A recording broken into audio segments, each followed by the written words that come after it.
भाइ बहिनीहरू, हजुरहरूलाई यस भर्चुअल कक्षामा स्वागत छ। आज चाहिँ हामी कक्षा 4 को मेरो गणित विषय अन्तर्गत आयतको क्षेत्रफल बारे चाहिँ छलफल गर्दैछौँ। आयतको क्षेत्रफलमा जानुभन्दा पहिला हजुरहरूले आयत भनेको के बुझ्नु भएको छ? यो भन्दा अगाडि पनि पढ्नु भएको छ। के बुझ्नु भएको छ भन्नुस् त? आयत भनेको के हुन्छ? लम्बाइ र चौडाइ बराबर हुँदैन हो। हजुरहरूले अगाडि पनि पढ्नु भयो नि, आयतको परिमिति निकाल्न पढ्नु भयो। अब त्यसो भने यो एउटाको हेर्नुस् त कापी, यो कापी के हो? आयत आकारको छ। यो कापीको यो सतह चाहिँ कस्तो छ त? आयत आकारको छ। र अरू के हुन सक्छ त? एउटा त कापी हुँदो रहेछ आयत आकारको, यसको लम्बाइ र चौडाइको नाप फरक फरक हुन्छ। त्यस्तै गरी अर्को के हुन्छ सम्झिँदै गर्नुस् त? अरू के हुन सक्छ आयत आकारको? ओके, ल अब अर्को पनि हेर्नुहोस् है। यो एउटा फोटो फ्रेम हो।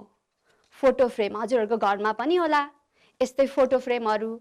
योभन्दा ठुलो सानो पनि हुन सक्छ, तर फोटो फ्रेम त होला पक्कै पनि। यो फोटो फ्रेमको पनि के छ? सतह आयतकार छ। यसको सतह चाहिँ आयतकार छ। आयतकार भनेको लम्बाइ र चौडाइ चाहिँ बराबर नहुने रहेछ भन्ने बुझिसक्नु भएको छ। त्यस्तै गरी अरू के हुन सक्छ त? आयत आकार सतह भएका ठोस वस्तुहरू चाहिँ के हुन सक्छ त? सम्झिँदै गर्नुस् त। अब हेर्नुहोस्, एउटा यो नोटबुक रहेछ। एउटा नोटबुक पनि के हुँदो रहेछ? आयत आकारको हुँदो रहेछ। अनि अर्को के होला? अर्को मोबाइल त पक्कै पनि सबैले देख्नु भएको छ। ल मोबाइलको के पनि सतह पनि के हुँदो रहेछ? आयत आकारको हुँदो रहेछ। अर्को के हुन सक्छ? हजुरहरूको घर वरिपरि हेर्नुहोस् त, आफ्नो वरिपरि अरू पनि केही भेट्टाउनुहुन्छ कि? हो, दराज पनि को सतह पनि आयत आकारै हुँदो रहेछ। दराज। अनि अर्को अरू केही छ? तपाईँको कोठामै हेर्नुहोस् न, आफू बसेको कोठा वरिपरि अरू केही छ आयत आकारको सतह भएको वस्तुहरू? अर्को टेबल पनि छ। गुड। अर्को टेबल पनि एउटा आयत आकार सतह भएकै वस्तु हुँदो रहेछ। र ढोका त पक्कै पनि सबैले देख्नु भएको छ। त्यो पनि के हुँदो रहेछ? आयत आकार सतह भएको वस्तु रहेछ। यसको सतह पनि आयत आकारकै हुँदो रहेछ। अब हामीले चाहिँ यो आयत आकार सतह भएको वस्तुको क्षेत्रफल, यो वस्तुको चाहिँ क्षेत्रफल कसरी निकाल्ने, क्षेत्रफल भनेको के रहेछ भनेर चाहिँ आज छलफल गर्दैछौँ। पहिला क्लास 3 मा पढ्दा पनि हजुरहरूले त पढ्नु भएको थियो होला। त्यसमा क्षेत्रफल कसरी निकाल्ने भनेर हामीले केही कुरा त सिकेका थियौँ। क्षेत्रफल भनेको चाहिँ के हो त? क्षेत्रफल भनेको जस्तै यो कापी छ भने यो कापीलाई बोर्डमा यसरी बोर्डमा राखिदिए, यो व्हाइट बोर्डमा राखिदिँदाखेरि यसको व्हाइट बोर्डमा यहाँनिर हेर्नुहोस् है, व्हाइट बोर्डमा चाहिँ यसरी राखिसकेपछि कति ठाउँ लियो त? यसको कापीको सतहले लिएको ठाउँ है, कति ठाउँ लिएको छ? ल यो कापीलाई यो बोर्डमा राखेर हेर्दाखेरि यसले लिएको ठाउँ चाहिँ, यो ठाउँ चाहिँ के भयो? कापीको सतहले ओगटेको ठाउँ। कुनै पनि वस्तुको यो ओगटेको ठाउँलाई नै हामीले के भन्दा रहेछौँ? क्षेत्रफल। फेरि पनि भने है, जस्तै यो कापी छ भने कापीको सतहलाई लगेर हामीले व्हाइट बोर्डमा राखिदियौँ। अनि व्हाइट बोर्डमा कति भाग चाहिँ यसले ओगट्यो त? यसले लिएको भाग, यो भागलाई नै हामीले क्षेत्रफल भनेर भन्ने गर्छौँ। ल एकचोटि यसलाई के भनेको रहेछ हेरौँ है। क्षेत्रफल भनेको के हो भन्दा कुनै पनि वस्तुको सतहले ओगटेको ठाउँलाई नै उक्त वस्तुको त्यस सतहको क्षेत्रफल भनिन्छ। जस्तै यो वस्तु भयो, कापी एउटा वस्तु भयो, यसको सतहले चाहिँ अब कहाँ राख्नुहुन्छ त? अहिले हामीले व्हाइट बोर्डमा राख्यौँ, अब टेबलमा नि राख्न सक्नुहुन्छ। अनि अर्को बेन्चतिर नि राख्न सक्नुहुन्छ, भुइँमा पनि राख्न सक्नुहुन्छ। हो त्यसरी राख्दाखेरि चाहिँ यसको सतह, यसलाई चाहिँ हामीले सतह भन्छौँ। सतहले ओगटेको ठाउँलाई नै त्यस सतहको चाहिँ क्षेत्रफल, यसको चाहिँ क्षेत्रफल भनेर भन्छौँ। ल अनि तपाईहरूले 3 क्लासमा क्षेत्रफल निकाल्दा कसरी निकाल्नु भएको थियो एकचोटि सम्झिनुस् त। कसरी निकाल्नु भएको थियो? ओ कोठा गनेर त हो। अब कस्तो कस्तो कोठा गनेर निकाल्नु भएको थियो? ल यहाँनिर हेर्नुहोस् है, मसँग 2वटा पेपर छ। पहिला यसलाई, ल यसको आकृति कस्तो छ, अनि अर्को पनि छ, यहाँ अर्को पेपर पनि छ। अब यहाँनिर 2वटा पेपरहरू चाहिँ लिएको छ र यसको 2वटै उस्तै आकृतिको छन् त? उस्तै आकृतिको छन्? हेर्नुहोस् त राम्रोसँग, यिनीहरू दुईटा उस्तै आकृतिका हुन्? स्याबास, होइन, यिनीहरू चाहिँ यसको चाहिँ लम्बाइ र चौडाइको नाप फरक फरक छ। यो पछाडिको चाहिँ के छ, यसको चाहिँ लम्बाइ र चौडाइको नाप बराबर छ। लम्बाइ र चौडाइको नाप चाहिँ फरक फरक हुनेलाई हामीले कस्तो आकृति भन्ने रे? कस्तो हो? आयत। यो चाहिँ के हो? आयत हो। अनि त्यसो भए यो लम्बाइ र चौडाइकै नाप बराबर छ भने त्यसलाई हामीले के भन्छौँ? वर्ग। के भन्छौँ? वर्ग। अब यो वर्गले ओगटेको ठाउँ कति हुन्छ त? लम्बाइ र चौडाइ त बराबर हुँदो रहेछ, यसले ओगटेको ठाउँ कति हुन्छ? जस्तै यसको लम्बाइ 1 एकाइ छ, 1 एकाइ छ, चौडाइ पनि कति छ? 1 एकाइ छ। दुईटै लम्बाइ पनि 1 एकाइ, चौडाइ पनि 1 एकाइ। अब त्यसो भए वर्गले ओगटेको ठाउँ चाहिँ कति हो त? वर्गले ओगटेको ठाउँ 3 क्लासमा पढ्नु भएको थियो नि, बिर्सिनु भयो? वर्गले ओगटेको ठाउँलाई चाहिँ के भन्छौँ हामीले? 1 वर्ग एकाइ। 1 वर्ग एकाइ। वर्गले ओगटेको ठाउँ चाहिँ के हो? 1 वर्ग एकाइ हो। 1 वर्ग एकाइ। यो एकाइ चाहिँ भनेको चाहिँ के हो त? किन हामीले यो एकाइ लिएको हौ? यहाँ एकाइ भनेर चाहिँ अब हामीले कहिलेकाहीँ 1 सेमी पनि भन्न सक्छौँ। यो पनि 1 सेमी, यो पनि 1 सेमी भयो भने के लेख्छौँ? कति हुन्छ त यसले ओगटेको ठाउँ? 1 वर्ग सेमी। एकाइ भनेको चाहिँ कहिले सेमी पनि हुन सक्छ, सेन्टिमिटर, मिटर पनि हुन सक्छ, इन्च पनि हुन सक्छ। त्यही हुनाले चाहिँ अहिले हामीले 1 एकाइ भन्यौँ। एकाइ 1 एकाइ हुँदाखेरि 1 वर्ग एकाइ हुँदो रहेछ यसले ओगटेको ठाउँ।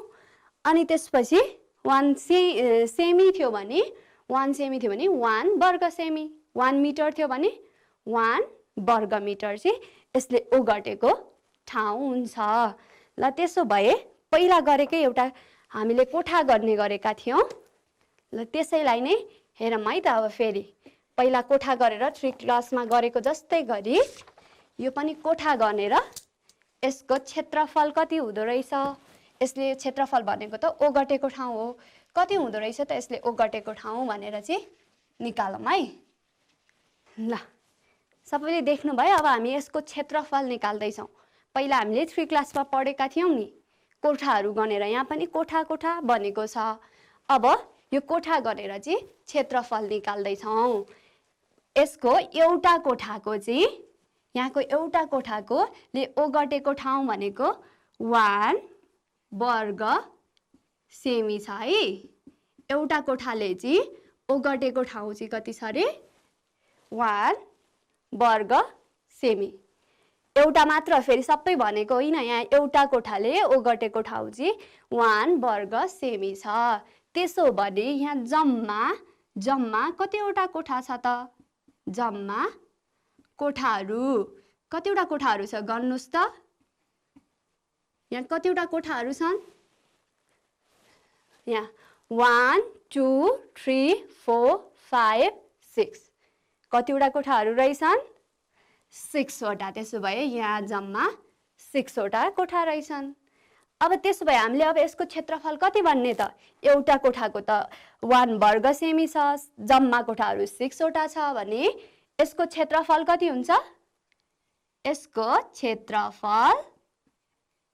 क्षेत्रफल 6 वर्ग सेमी क्षेत्रफल चाहिँ कति हुँदो रहेछ 6 वर्ग सेमी यिनीहरूको चाहिँ जम्मा कोठा गन्यो एउटा कोठाको चाहिँ 1 वर्ग सेमी छ भने चाहिँ 1 वर्ग सेमी 2 वर्ग 3 वर्ग सेमी 4 5 6 जम्मा 6 वटा कोठाको क्षेत्रफल पनि कति हुँदो रहेछ 6 वर्ग सेमी यो त अगाडि नै पढ्नु भएको थियो ल अब त्यसो हो भने हामी चाहिँ अब अर्को एउटा एक्टिभिटिज गरौँ है अर्को यहाँनेरि फोटो फ्रेम छ यो फोटो फ्रेमलाई चाहिँ हामीले यसको क्षेत्रफल कति रहेछ भनेर अब निकाल्दै छौं यो फोटो फ्रेमको क्षेत्रफल कति छ यो फोटो फ्रेमलाई चाहिँ के गर्ने भने पहिला हामीले यो कोठा कोठा भएको यो पेपर छ नि जुन पेपरलाई ग्राफ पेपर भनिन्छ अब यो ग्राफ पेपरमा चाहिँ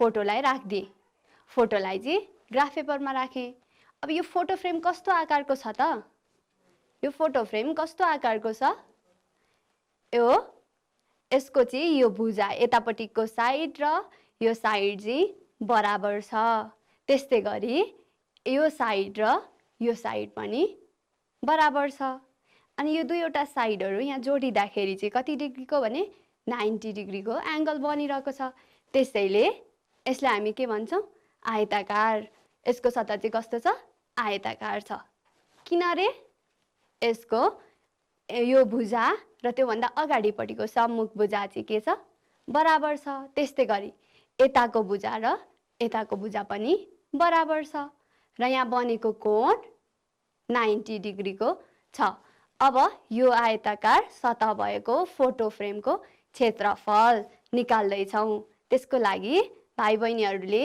के गर्नुहोस् भने यो फोटो फ्रेमको वरिपरिलाई ट्रेस गर्नुहोस् है जस्तै यहाँ नेरि हेर्नुस् त मैले गरे नि पेन्सिलले त्यसै गरी फोटो फ्रेमलाई चाहिँ के गर्ने ट्रेस गर्नुहोस् ट्रेस गर्नुभयो ल अब त्यसो हो भने यसको लम्बाइतिर भएका वर्गकार कोठाहरू यसको लम्बाइतिर भएका वर्गकार यसलाई लम्बाई भन्छौं यो चाहिँ चौडाइ हो यो लामो भापट्टि चाहिँ के हो लम्बाई हो र यता चाहिँ के हो चौडाइ हो र लम्बाइतिर भएका वर्गकार कोठाहरू वर्गकार यो सबै कोठाहरू त यहाँ देखेको सबै कोठाहरू वर्गकार छन् त अघि नै हामीले भनिसक्यौं नि त्यसो भने यो वर्गकार कोठाहरूको संख्या चाहिँ कतिवटा कोठाहरू रहेछन् त गणौं है 1 2 3 4 4टा छन् भने लम्बाइतिर भएका वर्गकार कोठाहरूको संख्या 4 लम्बाइतिर भएका वर्गकार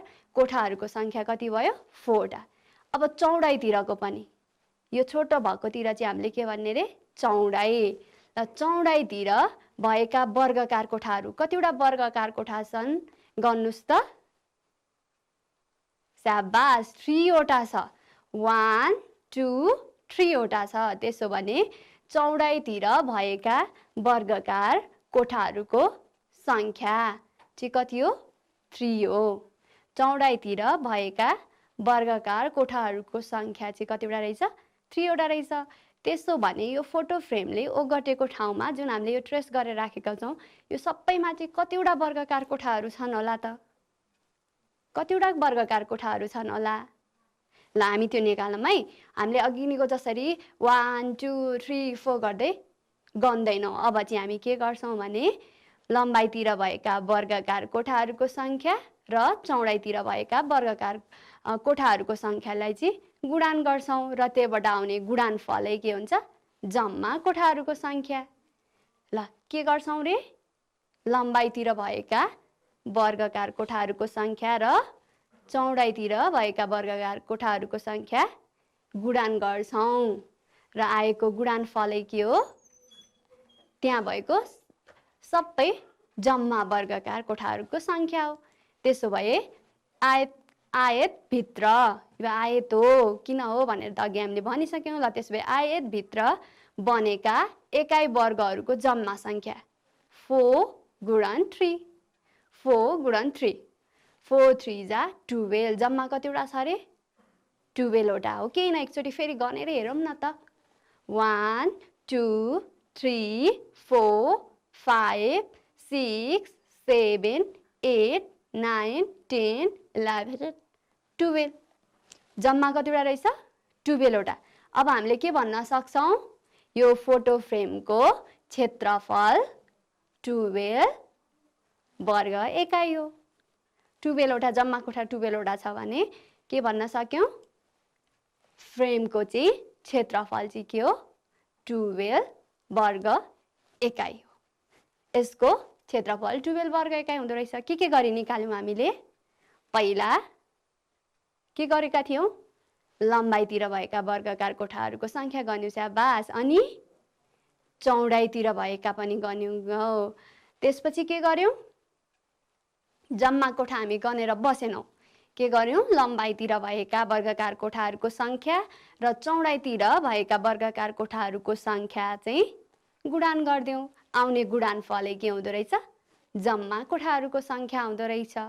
जम्मा कोठाहरूको सङ्ख्या आएपछि क्षेत्रफलै कति हुँदो रहेछ, त्यही जम्मा कोठाहरूको सङ्ख्या। यहाँ फ्रेमको क्षेत्रफल भनेर कति भयो 12 वर्ग एकाइ हुँदो रहेछ। ल अब त्यस्तै गरी अर्को हेरौँ है। अर्को यहाँनेरि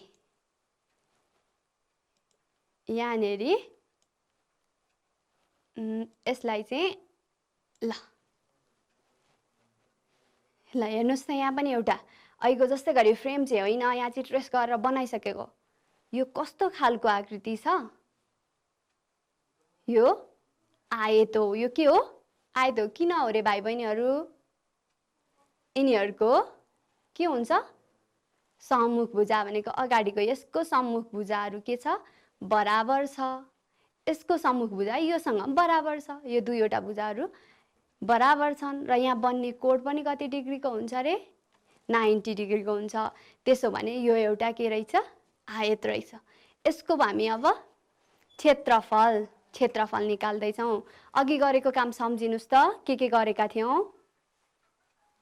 पहिला के गरेका थियौँ, लम्बाइतिर भएका वर्गाकार कोठाहरू गनेका थियौँ, अनि चौडाइतिर भएका वर्गाकार कोठाहरू गनेर लेख्यौँ।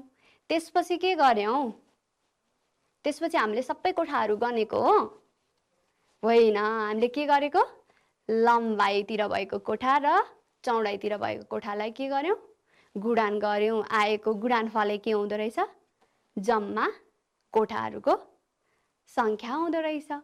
र जम्मा कोठाहरूको सङ्ख्या आएपछि त क्षेत्रफल त्यही जम्मा कोठाहरूको सङ्ख्या भयो। त्यसो भने यो कोठाहरूको चाहिँ कति होला त, अघि त हामीले क्षेत्रफल चाहिँ कति भन्यौँ 1 वर्ग एकाइ थियो भनेको थियो फोटो फ्रेमको गर्दा। यसको चाहिँ कति होला, यसको चाहिँ कति छ अरे भने प्रत्येक कोठाहरूको क्षेत्रफल 1 वर्ग सेमी छ। प्रत्येक कोठाहरू यहाँ भएको सबै कोठाहरूको क्षेत्रफल चाहिँ 1 वर्ग सेमी छ अरे, वर्ग सेमी छ। त्यसो भने यहाँ लम्बाइ, यसलाई लामो भएपट्टि के लम्बाइ, यो चाहिँ चौडाइ भयो। ल लम्बाइतिर कतिवटा कोठाहरू छन्, लम्बाइतिर कतिवटा कोठाहरू छन् 1 2 3 4 5, कतिवटा कोठाहरू रहेछन् 5 वटा। त्यसो भए अब हामीले के भन्छौँ, लम्बाइ 5 सेमी।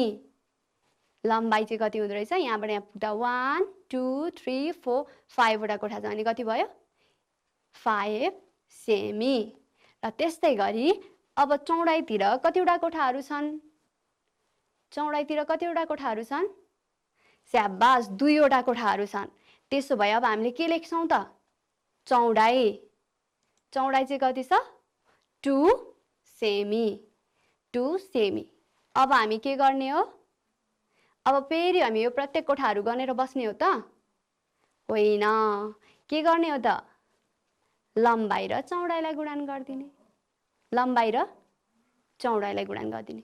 ल गुणान गरिदिनुस् त कति हुँदो रहेछ हजुरहरु गर्नुस् त लम्बाई र चौडाइलाई गुणान गर्दा कति आउँदो रहेछ 5 2 जा 10 कतिवटा कोठा हुँदो रहेछ जम्मा 10 वटा कोठा भनेपछि अब हामीले के भन्छौं क्षेत्रफल चाहिँ कति हुँदो रहेछ 10 वर्ग सेमी कति हुँदो रहेछ रे 10 वर्ग सेमी हुँदो रहेछ ल अब अर्को एउटा हेरौँ है त यसको त 10 वर्ग सेमी हुँदो रहेछ अब यसको हेरौँ राम्रोसँग हेर्नुस् त यो ल अब भन्नुस् त लम्बाइतिर कतिवटा कोठाहरू छन् लम्बाइतिर कतिवटा कोठाहरू छन् 1 2 3 4 5 कतिवटा कोठाहरू छन् 5 वटा चौडाइतिर नि कतिवटा कोठाहरू छन् चौडाइ भनेको यो छोटो चाहिँ चौडाइ हो भनेपछि 1 2 3 चौडाइतिर कतिवटा रहेछ 3 वटा ल त्यही कुरालाई लेखौँ है यहाँ चाहिँ लम्बाइ कति भयो अब 5 वटा कोठाहरू छन् भनेपछि 5 सेमी चौडाइतिर कतिवटा कोठाहरू 3 वटा कोठाहरू छन् ल त्यसो भए चौडाइ कति भयो 3 सेमी अब लम्बाइतिरको हामीले पनि थाहा पाइसक्यौं चौडाइ पनि थाहा पाइसक्यौं अब के गर्ने हो रे प्रत्येक कोठाहरू गन्ने हो त होइन के गर्ने हो गुणान गर्ने लम्बाइ र चौडाइलाई गुणान गर्ने त्यसो भए गुणान गर्नुस् त 5 र अर्को कति छ चौडाइ 3 गुणान गर्दा कति हुन्छ 5 3 जा 15 ल त्यसो भए अब के भन्न सक्यौं हामीले क्षेत्रफल 15 वर्ग सेमी यसको क्षेत्रफल चाहिँ कति रहेछ 15 वर्ग सेमी छ यसको क्षेत्रफल 15 वर्ग सेमी हुँदो रहेछ ल अब त्यसो भए अब अर्को पनि एउटा हेरौँ है ल यसलाई राम्रोसँग हेर्नुस् त यो कस्तो खालको छ यो आयत हो कि होइन यो आयत हो कि होइन ओ यो त आयत त होइन किन होइन यसको चाहिँ के छ सबै भुजाहरू यो भुजा गर्दा त 1 2 3 4 वटै भुजाहरू चाहिँ के छ बराबर रहेछ सबै भुजाहरूको नाप चाहिँ बराबर छ अनि यहाँ बन्ने कोणहरू पनि के छ 90 डिग्रीको छ भने अब यसलाई हामीले के भन्छौं यो चाहिँ वर्ग हो यो के हो वर्ग हो यो चाहिँ वर्ग हो अब यसको पनि क्षेत्रफल निकाल्नुस् त कसरी निकाल्नु हुँदो रहेछ ल यसमा लम्बाइतिर कतिवटा कोठा छ 1 2 3 4 5 वटा त्यसैगरी चौडाइतिर कतिवटा कोठा छ चौडाइतिर पनि 1 2 3 4 5 वटा छ अब अघिको जस्तै गरी यहाँ हेरौँ है लम्बाइतिर कतिवटा कोठा छ भनेपछि ल यसलाई चाहिँ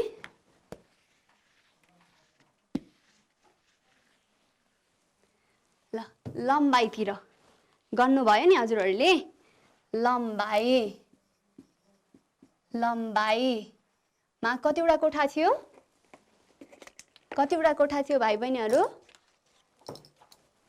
5 वटा भनेपछि अब हामीले के लेख्छौं 5 सेमी त्यस्तै गरी चौडाइतिर कतिवटा कोठा छ 5 वटा त्यसो भए चौडाइ पनि कति लेख्छौं चौडाइ कति भयो 5 सेमी 5 सेमी भयो भने अब हामीले सबै कोठाहरू गर्ने त होइन के गर्ने हो रे क्षेत्रफल निकाल्न लम्बाइतिर भएको कोठाहरू र चौडाइतिर भएको कोठाहरूको गुणान गर्यो भने जम्मा कोठा आउँछ भनेको जस्तै यहाँ पनि कति छ लम्बाइ 5 सेमी चौडाइ 5 सेमी भयो भने क्षेत्रफल अब क्षेत्रफल के हुन्छ 5 सेमी गुणन 5 सेमी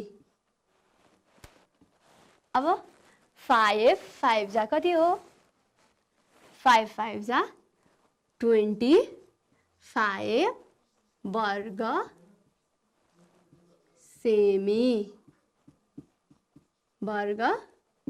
सेमी कति हुँदो रहेछ 25 वर्ग सेमी यसको क्षेत्रफल चाहिँ कति भयो 25 वर्ग सेमी ल अब एउटा यस्तै खालको गरौँ त अनि त्यसपछि ओके ल अब लम्बाइतिर कतिवटा कोठाहरू छन् गनिहाल्नुस् त अब त बुझिसक्नुभयो चौडाइतिर नि कतिवटा कोठाहरू छ गर्नुस् लम्बाइतिर कतिवटा छ 1 2 3 4 5 6 7 वटा छ भनेपछि 7 चौडाइतिर कतिवटा छ 5 वटा छ ल अब यसको चाहिँ के भयो लम्बाइ 7 सेमी चौडाइ पनि 5 सेमी भयो क्षेत्रफल कति भयो 35 वर्ग सेमी 7 5 जा 35 वर्ग सेमी ल अब त्यसो भने हामी अब अभ्यासको केही प्रश्नहरू हेरौँ ओके ल अभ्यासमा हेरौँ है 1 नम्बरको क्वेसन हेर्नु त तलका आयतकार सतहको क्षेत्रफल लम्बाइ र चौडाइका वर्गकार कोठाहरू गनी पत्ता लगाउनुहोस् प्रत्येक कोठाहरूको क्षेत्रफल चाहिँ 1 वर्ग सेमी छ अरे ल यसको ख नम्बर यो क्वेसन भयो अब यसको लम्बाइतिर कतिवटा कोठा छन् चौडाइतिर कतिवटा कोठा छन् गरौँ है लम्बाइतिर भएका वर्गकार कोठाहरूको संख्या 1 2 3 4 5 6 7 8 9 कतिवटा रहेछन् 9 वटा अब चौडाइतिर भएका कोठाहरूको संख्या कतिवटा छन् 1 2 3 4 5 6 जम्मा कतिवटा भयो 6 वटा 1 2 3 4 5 6 वटा 6 वटा त्यसो भने अब हामीले के भन्न सक्छौं दिएको आयतकार सतहको क्षेत्रफल चाहिँ 9 to 6 वर्ग सेमी त्यो भनेको 9 6 कति हो 54 वर्ग सेमी कति हुँदो रहेछ 54 वर्ग सेमी यो त धेरै गरिसक्नुभयो अब बाँकी प्रश्नहरू पनि यसै गरी नै गर्नु होला बाँकी त्यहाँ भएको प्रश्नहरू पनि हजुरहरूले यसै गरी नै गर्नुस् है अब हामी 2 नम्बर्सको हेर्छौं 2 नम्बरको तलको प्रत्येक आयतकार आकृतिमा एकाइ वर्ग खिच्नुहोस् र क्षेत्रफल निकाल्नुहोस् यसमा चाहिँ यो जस्तै लम्बाइ हामीलाई 4 सेमी भनेर दिएको छ चौडाइ 2 सेमी दिएको छ भने अब के गर्नुस् रे भने एकाइ वर्गहरू खिच्नुहोस् एकाइ वर्ग भनेको 1 1 वर्ग एकाइ हुने गरी कोठा कोठा बनाउनुहोस् भने 1 वर्ग एकाइ हुने गरी कोठाहरू बनाउनुहोस् र त्यसबाट के गर्नुस् रे क्षेत्रफल निकाल्नुहोस् क्षेत्रफल निकाल्न पहिला हामी के गर्ने एकाइ वर्गहरू खिच्ने चौडाइतिर 2 सेन्टिमिटर भन्नाले हामीले के गर्यौं 1 सेन्टिमिटर 1 सेन्टिमिटर दुईटा भयो हाम्रो एकाइ वर्ग खिच्यौं अब त्यसै गरी अब लम्बाइतिर नि गरौँ 4 सेन्टिमिटरलाई 1 सेन्टिमिटर 1 सेन्टिमिटर 1 सेन्टिमिटर गर्दै 1 सेन्टिमिटरको फेरि अर्को 1 सेन्टिमिटर फेरि 1 सेन्टिमिटर गरेर के गर्यौं लम्बाइतिरको पनि हामीले एकाइ वर्गहरू चाहिँ खिच्यौं अब त्यसो भने यहाँ लम्बाइ कति हो त यहाँ लम्बाइ कति हो स्याबास 4 सेमी लम्बाइ चाहिँ कति हो लम्बाइ भनेको चाहिँ हो है 4 सेमी त्यसैगरी चौडाइ कति छ चौडाइ 2 सेमी, चौडाइ 2 सेमी छ। अब हामी क्षेत्रफल निकाल्न के गर्छौं? कोठा गनेर बस्छौं त? बस्दैनौं। के गर्ने हो? लम्बाइ र चौडाइको गुणान गर्ने। आको गुणानफलले जम्मा कोठा हुन्छ। त्यसो भने अब यसको क्षेत्रफल कति हुन्छ त? लम्बाइ 4 सेमी, चौडाइ 2 सेमी छ भने गुणान गर्नु पर्यो। 4 2 जा 8 कति हुन्छ? 4 2 जा 8 वर्ग सेमी। यसको चाहिँ कति रहेछ क्षेत्रफल? 8 वर्ग सेमी। 8 वर्ग सेमी हुँदो रहेछ। ल अब त्यसो भने अर्को प्रश्न हेर्नुस् त। अर्को पनि यस्तै गरी नै हजुरहरूले पहिला के गर्नु पर्यो? एकाइ वर्गहरू बनाउनु पर्यो। एकाइहरू वर्ग बनाउने, त्यसपछि लम्बाइ कति हुन्छ, चौडाइ कति हुन्छ, अनि त्यसपछि त्यसको गुणनफल गर्ने हो। हामी पहिला के गर्नु? अहिलेको जस्तै गरी एकाइ वर्गहरू यहाँ लम्बाइतिर पनि 1 सेन्टिमिटरको, चौडाइतिरबाट नि 1 सेन्टिमिटरको लाइनहरू तानेर यस्तो कोठा बनाऊ। यहाँ लम्बाइतिर नि तान्यौं, चौडाइतिर पनि तान्यौं। त्यसपछि अब के गर्ने? यहाँ लम्बाइ कति हुन्छ? लम्बाइ 3 सेन्टिमिटर, चौडाइ पनि 3 सेन्टिमिटर। त्यसो भए क्षेत्रफल कति भयो त? 3 गुणन 3 वर्ग सेमी गर्दा 3 3 जा 9, 3 3 जा 9 वर्ग सेमी। यसको क्षेत्रफल चाहिँ कति रहेछ? 9 वर्ग सेमी हुँदो रहेछ। ल आज हामीले के सिक्यौं भाइ बहिनीहरू? हो, आयताकार वस्तु भनेको कस्तो हुँदो रहेछ, अनि अरू र त्यसको क्षेत्रफल कसरी निकाल्ने भनेर सिक्यौं। र क्षेत्रफल निकाल्न हामीले के गरेका छौं? पहिला लम्बाइतिर भएको कोठाहरू गन्यौं, अनि चौडाइतिर भएको कोठाहरू पनि गर्यौं, र त्यसलाई के गर्दियौं? गुणान गर्दियौं भने जम्मा कोठा आउँदो रहेछ। जम्मा कोठाहरू नै के भयो? क्षेत्रफल हुँदो रहेछ। अब यसै गरी हजुरहरूले आफ्नो अभ्यासमा भएका अरू प्रश्नहरू गर्नुहोस् र आफूभन्दा ठुलो दाइ दिदी अथवा शिक्षकलाई देखाउनुहोला। ल हस्, धन्यवाद है।